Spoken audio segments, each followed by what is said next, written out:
But speaking of anti-Semitism, the BBC has been forced to apologise after it sent an email to all of its news staff referring to October 7 not as a massacre, not as a barbaric invasion by Hamas, but simply as escalations. And in this email, they also attached a photo, not of the hostages, not of the kibbutz that were destroyed by terrorists, but of Palestinians wading through rubble.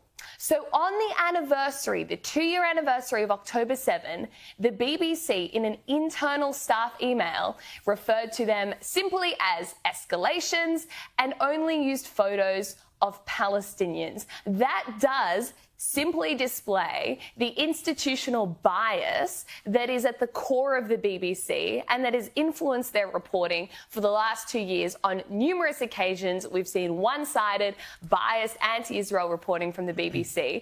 But I think that is very telling because it's what you say behind closed doors when no one's watching, or so you think, that really indicates what you truly think. And see, they're a bit tricky with it because the direct sentence that was written in this email is, as we reach the 2-year anniversary of the escalations in the Israel-Gaza conflict, we asked UK audiences what they want and need from news coverage moving forward, which is technically not wrong because it certainly was an escalation in the Israel-Gaza conflict, but it's just a wholly inappropriate way to refer to what was the largest slaughter of Jews since the Holocaust. Like, yes, technically it's been going on for ages. You and I were arguing about the footy and then I pulled out a gun and shot you. Exactly. That would be an escalation. And I think this is where people just really can't seem to get their heads around this conflict because they are often pretty dense and simplistic and often young, so they're whatever it is hasn't fully formed. Their frontal lobe. But in war, in conflicts, intent matters. Who started it matters. Which is why everyone's sort of picking their own starting point. But there was, I was there just months before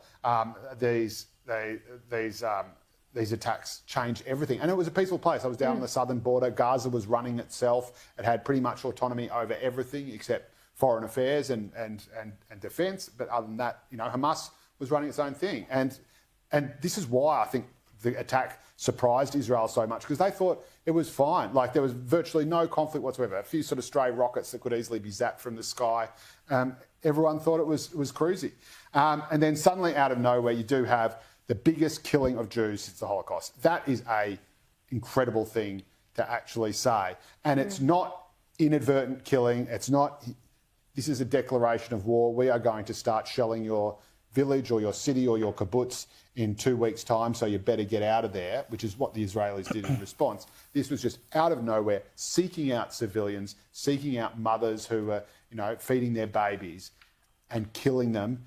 And they're not saying sorry or not saying terribly sorry, we thought there was a military installation under the baby room, but celebrating it, videoing it, and then having their people cheer it on. And those things do matter. It is not just who killed more people. That's not what matters in a conflict. More Germans died in World War II than British soldiers died. But does that mean the Nazis were the victims? No, it doesn't.